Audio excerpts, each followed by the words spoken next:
Well, let me tell you, Earth, Wind, and Fire, according to recent studies, you may not even remember what happened yesterday or certain conversations because apparently fake news might be creating fake memories. And the founder of the Brain Performance Center in Dallas, Lee Richardson, joins me.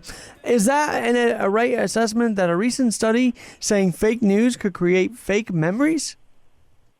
Well, as a rule, we remember emotionally charged events a lot better than we do the boring ones. And obviously, what do you consider emotionally charged events in this time? Well, a lot of the fake news. I can't wait for 2020 because the Twitters, the social media, and most of us these days read our news online. And I saw a statistic, 23% of Americans have shared fake news, and 14% of them knew it was fake. And did they, even though they knew it was fake, did they share it anyway? Yes, they did. And that really is kind of sad, is it not? Well, it is. I mean, are we just looking for the exciting moment, or are we just looking for the glim and the glamour? And I think a lot of times, some people think it's funny. They'll see it and they'll say, oh, that's ridiculous. But they get a chuckle. Sometimes I think we see something and we go, But it's interesting. So, everybody's looking for something to put on their Instagram. Everybody's looking for something new to tweet about. And I think that has something to do with it. And so how does that affect our memories? I'll tell you a story. This week, I literally felt I was having deja vu on a train because I heard a certain phrase, ironically because I'm on crutches rollerblading, maybe this is why, but I heard the phrase crutch to lean on like in a prior thought process, and then I heard it right next to me in real life, and I'm like, what is happening? I mean, I'm wrapped up in the news cycle every day, so am I possibly a victim of fake news causing these fake memories? Well, you got to think about the memory process. You have to bring the information in, you have to encode it, you have to store it, and then you have to retrieve it. So what helps us to retrieve quicker is the emotional aspect of it. And we remember the emotional things better than we do the boring ones. And so how does this, by the way, what we're talking about is a study, I believe, that was brought about at the University College of Cork, where they did this fake news and fake memory study. Science Daily reported on it. Lee Richardson, who I'm talking with, was recommended. So how about the idea that we are so wrapped up in the news cycle and constantly getting notifications on our phone? I feel like that's eroding some of that process to encode because we're constantly getting hit with everything at once. Well, we are. We've got it going 24/7, and it's almost created a feeling of if you don't know what the latest and the greatest is, you're left out, the FOMO, fear of missing out. We want to be immediate with everything we do these days. And I feel like the calmness of the day is when you actually say, you know what, here I am in this moment. This is the reality. Let's deal with it instead of wandering off to somewhere else. And I think, one of the things with fake news is that we remember the things that line up with our core values. And I've seen studies that show that. If you see fake news and that's something that you believe, there's evidence, there's proof that I'm right. Let's talk about the fake news from a Democrat versus Republican perspective, if you don't mind. Did Democrats share it more than Republicans? Did Republicans share it more than Democrats? Was there a split? That is something I don't know the answer to. I think that they both share it, but I think they both have, different motivation at different times. But who shared more as of today? I couldn't tell you. So that being said, I feel like the line is there or the line is erased between Democrat, Republican. Everybody's sharing it, but I just feel like the Democrat motivation would be this and Republican. Anyway, at the Brain Performance Center, how do you guys fix this dilemma? Well, it's trying to get more in touch with reality. And what I tell people that come out, anxious about something they saw online, is that, you know what? It's our responsibility as an everyday reader to know what to look for I mean, a lot of times when you go back and you look at something and you try to go back to, it'll have a .com in the URL. Well, you try to put that URL address in another window and open it, and you can't get there. So I think that we have to know what we're looking for, and we have to do some due diligence. We have a responsibility to say, is that real? And where do you get your news? Does anybody read a paper anymore?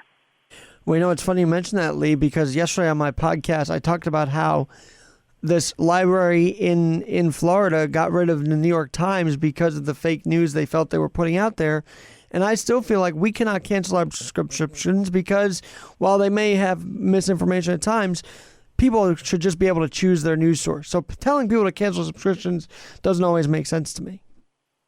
Well, that doesn't make sense to me at all, because if you're putting it in print, you at least have some line of accreditation, much more than if you just hop online and put it out there. And that may just be my old school, learning, the way I learn. And it's funny you mention that because bots are often tweeted more so than regular people in this day and age.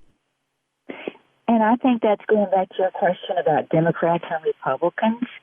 I think that Donald Trump is such an easy target because he does tweet. He does use social media as a way to communicate. And I think that puts him in front of eyes more often than otherwise he might be. Absolutely. And so, yet he uses the media to his advantage a lot of the time, and people still won't see. So when he was first running, I always put the context. And this is what no one else is doing. They're not putting words that he says in context. And that's also creating fake news because you're creating a portion of it that's not even the whole story. And that's what these media outlets tend to do.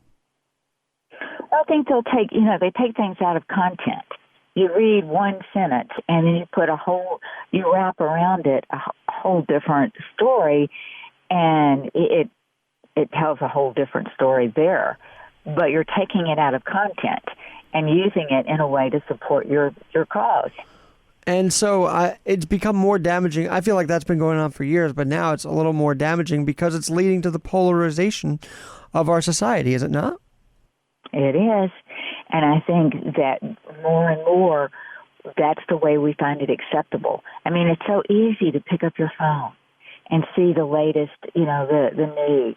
It's so easy when you're logging into your email. There's the top day news stories right there. And so we don't really I don't, and I'll be the first to admit it, I don't do the in-depth reading that I used to do because it's so much easier just to read the little snippet that's put in front of me. And so how does this erode our actual memories from childhood, from yesterday even? Is there an erosion of everyday things that we want to remember but we can't because of the news cycle? Well, I think, there's only so much memory. That brain will only hold so much data. And what it does is it reinforces the memory that we have of things that we believe in. And so it makes those memories stronger. And we're in a reactionary mode. We react to what's top of mind. I mean, if you think about the way the brain processes information, every second it takes in 11,000 bits of data. At best, 40 bits of data can be processed on a conscious level. The rest is processed on our subconscious level. And I always told my kids, listen to your gut, because your gut is your subconscious. And so when you have those memories that ring true with your values and your core beliefs and your emotions, those reside at that subconscious level too. So it makes them stronger. And so would you say that we're putting the news cycle over our everyday lives and that we're forgetting our keys more? We're forgetting daily tasks because we're so wrapped up in what the president's saying, in what people are reporting to our news feeds, to our Twitter feeds? Well, I don't know if we are now, but I guarantee you in the 2020 election, we will be. So if you forget your keys, don't blame it on yourself. Blame it on the fake news, although maybe that's a problem in of itself, blaming it on the news cycle. That's true. If you forget your keys, put them in the same place every day. And because technology really is grappling at our brain, how is your performance center strengthening it in this technological blow up that we see every day? Well, what we're doing is we're creating regulation in the brain.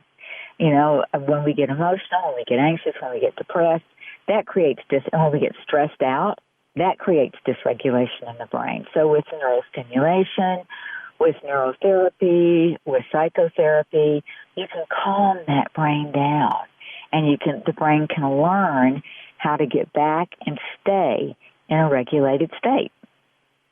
Would you say mindfulness and meditation, does that work as well, or does that not help the process of the brain as much as it's hyped up to?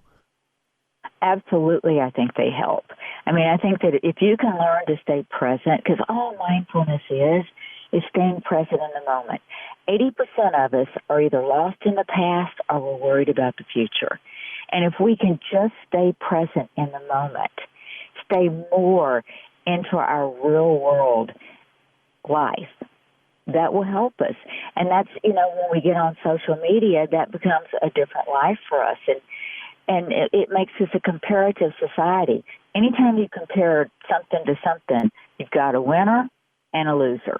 And that, by the way, is leading to a lot of depression. People are like, why is my life not like what we see on social media? And even that life is fake news. They're not always out and about. It just was a trip or something like that. But people internalize that and say, wow, look at this other person living a better life. And that's just not the right way to live. No, it's not. Well, I've never had a vacation like that. Well, this is 1 minute of a 3-day vacation. The whole vacation wasn't like that. And with the holidays coming up, I think that just will bring more and more attention. Those Christmas pajama pictures that everybody's got to put out there. They put them on for the picture and then they dump them.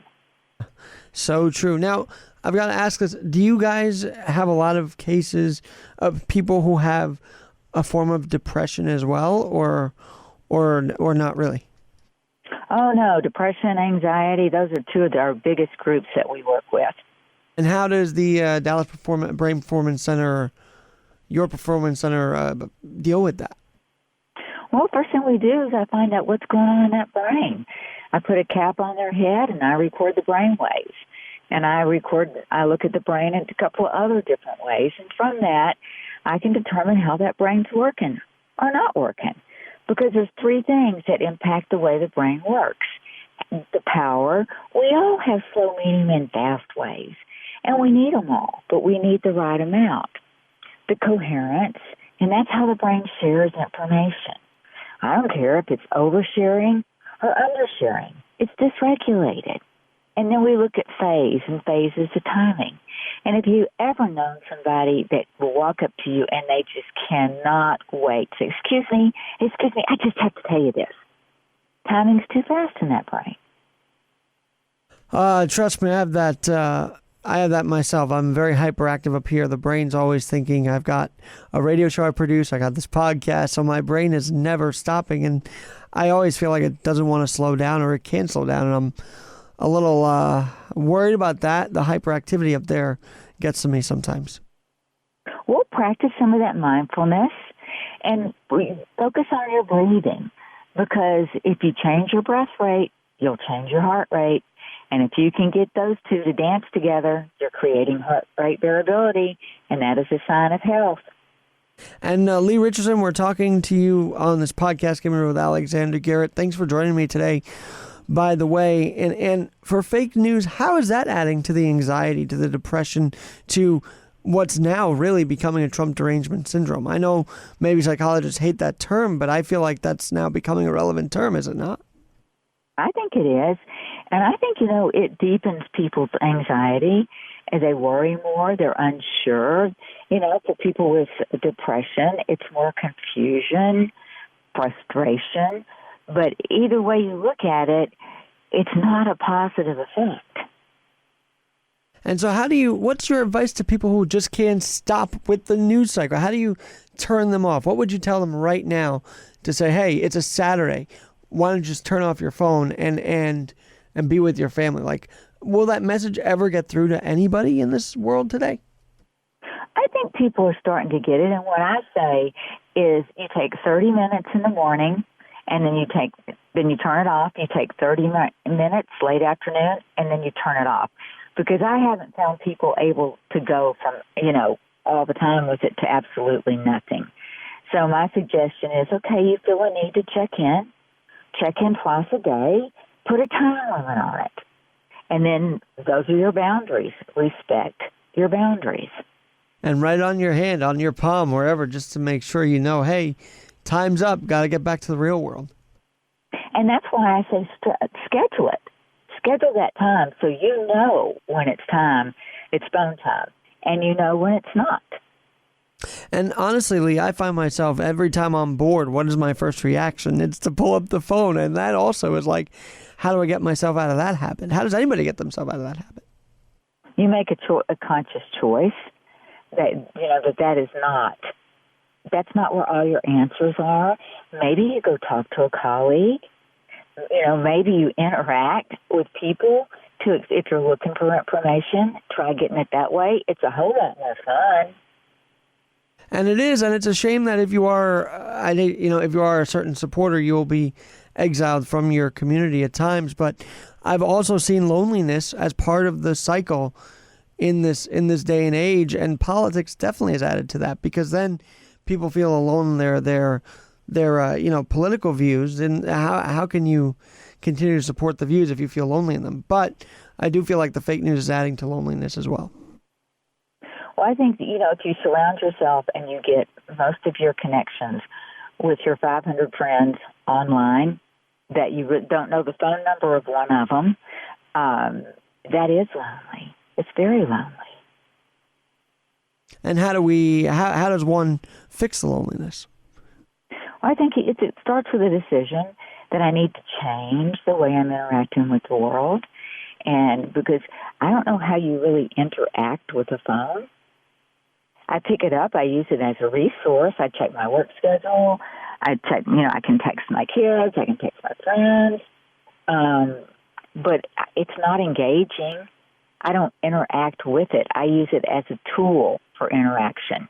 And I think, understanding what that phone or that computer screen really is will help you, get a grip, get clarity on what you're using it for, because honestly, it is so easy and it's so immediate that my reaction at first is, well, why not? Right. Well, and we've treated it like a person when in reality, it's something you look at. It's an object. It's not someone sitting right in front of you. And of course, we know now that when people are sitting in front of each other, they don't even look at each other anymore. No, they're looking at their phones.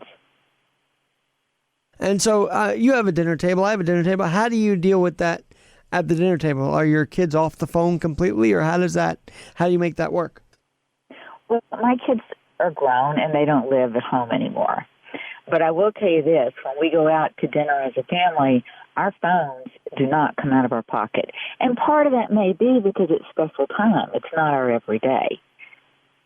But when you walk into a restaurant and you see tables of four, nobody's talking. Nobody's looking at their phone. So I'll tell you, yesterday I was on the subway and I was on my headphones because, the city has become a place where no one wants to talk on the subway.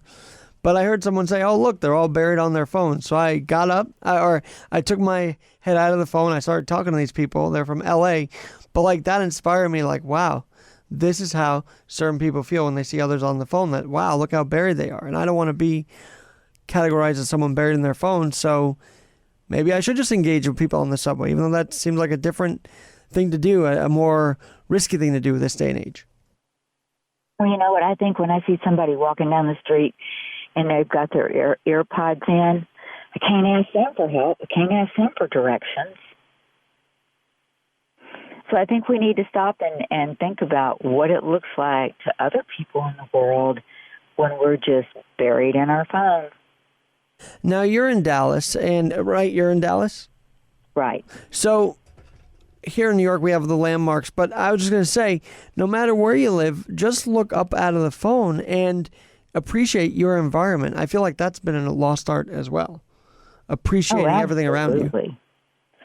It's dangerous. Pulling out of a parking lot one of the biggest malls here last weekend, and the person was walking down the road looking at their phone, and I'm like, I could run over them. Not that I ever would, but oh my gosh, I could hit them, and they wouldn't even know it unless it knocked the phone out of their hands. Or not only would they not even know, they'd actually get upset at you for not paying attention to them, even though they're not paying attention. You're right about that. You're 100% right about that. And, I mean, that's also a very negative aspect of people using it. But it's true. Like, oh, you should have paid attention to me. Well, you're on your phone, so why aren't you paying attention to the people around you? I think the phone really has caused us to lose grip. I mean, people, instead of looking up in the sky, wow, how blue is the sky today? Look how pretty the clouds are. They're that wispy kind of cloud that I really like. You know, they just don't, because they're so busy looking at their phone, they just don't take the time to do that. So I actually did that. I looked up at the sky and I actually tweeted, wow, what a nice, beautiful day. It's too bad. I get political with it. Too bad the Democrats want to even tax our sky. Like, but no, and because I was looking up at the sky, they're like, are you high? And I'm like, no, I'm just looking up in the air and thinking about things. I can't think for something about it, like that. They don't comprehend the deep thinking anymore. That's what I'm fearing is going to be part of the end of society, when we lose the deep thinking aspect of things. Well, and if we're always looking for the quick answer, if we're always looking for the fastest way to get it done, then we're bypassing the deep thinking, that's for sure. Now, I have to ask, do you think, as you've been doing that, how many years have you had this center? 10 years. So in the 10 years you've had this, I'm sure you've been in the you sound like you've been in psychology and the brain studies for a long time. Right. So are we going to reach a crescendo, a peak where everybody's just going to stop in this routine and get out of it and just work together eventually, or is there no end in sight? I do think there's an end in sight. And I think that, I've seen certain groups of people that have realized, like organizations, that, we don't get up and walk down the hall and speak to anybody. We just text them. And that I think we're starting to see the loss of personal touch. And with the loss of personal touch, that affects your commitment. That affects your overall productivity. I don't need to stay late to talk to them. I'll just text them. And then you'll end up texting all night long over the same thing. Instead of just dealing with it right then and there. Yep. So I had a conflict today even. I had something that I originally was going to do, but I had to bail out of that for my work. And I called up the people. I said, listen, I'm going to bury the hatchet, and just call them and say, hey, I can't make it. And that felt much more easier than actually text them to try and resolve it. Well, at least they can hear sincerity in your voice. And at least he thought enough to call me. That's what they said. Like, thanks for taking the time to call me. I mean, I guess that's what we're in society. Like, making the time to call is a thing. I never thought that would be the case. But it's almost as, if you want to show someone you care, you call them. You don't just text them. That's very true. And so I'm glad you think there's... What groups were you referring to, by the way? Because I'm curious to research them. Well, it's just some limited experience that I've had working with, like, the local groups. But I'm a member of Success North in Dallas, Executive Women of Dallas. I just feel like that they still appreciate the personal appearance. And how do you, because I tend to be worried about my work a lot, and whether I get a text message about work or something, how do I just disconnect from that fear and just say, you know what, if a text comes in, whatever, but don't always expect it. I guess I'm more expecting it nowadays than thinking, all right, it'll happen when it happens. Now I'm expecting it any minute. So how do I get rid of that expectation? Well, if you had something on your mind, raise the question. Don't be in the reactive mode, waiting for something to happen. Be proactive. If it's on your mind, pick up the phone and call someone and say, I had this thought, and this thought concerns me, and let me share it with you. Well, and by the way, I only looked at my phone a couple times during this interview, but I was definitely tracking with you the whole way, so kudos on. This is the thing about in person and on the phone conversation. If you can be engaged enough, if they engage you enough, then they're worth not having the phone for. I feel like sometimes if a conversation isn't engaging, you'll just look at the phone, and maybe that's a terrible approach at it, but that's just how over the last few years, how my brain's been wired. Well, and I think, some people they'll say, oh, well, I'm just multitasking. I can do 5 or 6 things at once. And in my opinion, you can't. The brain works best when it's focused on one thing. And it will do that one thing really well. Now, you've been, you've obviously done radio and podcasting. Do you feel like sometimes the host is distracted even while interviewing you, or are they all pretty much on pace with you, like they're following everything you say? How has the interviewing changed in this technological world?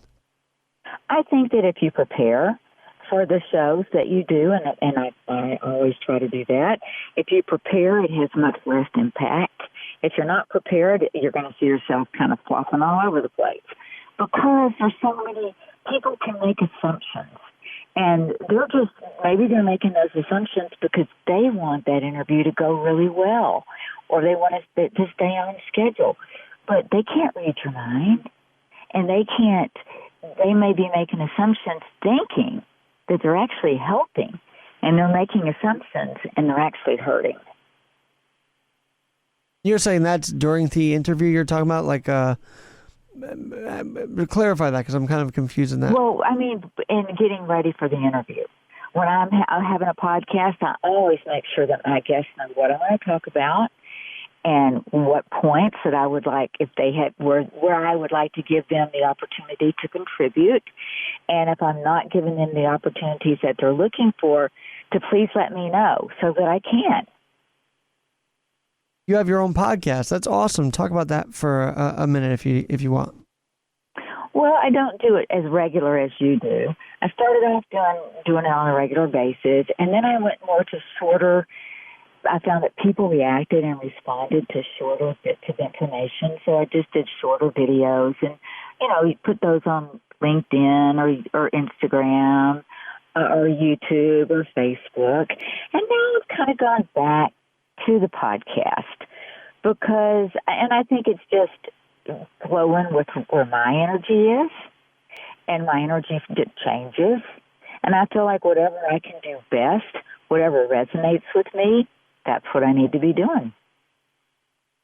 Well, Lee, thank you for this time today. We covered a lot of different subjects, and I really hope that we can get away from fake news, period, and that our memories are intact despite the barrage. It's like a barrage of news articles coming everybody's way, and hopefully that slows down as well. Well, we only take in as much as we let in. And I guess that means some take it a lot more than others in this day and age. And that means turn off your phone. When you're done for the day, we don't have to go back and look for, what's new? What else is going on? Limit our exposure time. Well, thank you for all these tips today, and I'm sure the listeners are appreciative. How can they get in touch with you, by the way, if they're interested in what Lee Richardson and the Brain Performance Center of Dallas is about? Well, they can always call for a free consultation. They can call 817-500-4863 or find us online, thebrainperformancecenter.com. And we're on YouTube, Facebook, and Instagram. We're not hard to find. Are you on Twitter? No. All right. Well, that's all right. So there you have it. YouTube is great. And thanks for joining me today, Lee. Thank you for having me. I'm Alexander Garrett. Enjoy the rest of your Saturday. Please unplug and be with your family. Watch college football. Be in the moment today. I'm Keeping It Real with Alexander Garrett.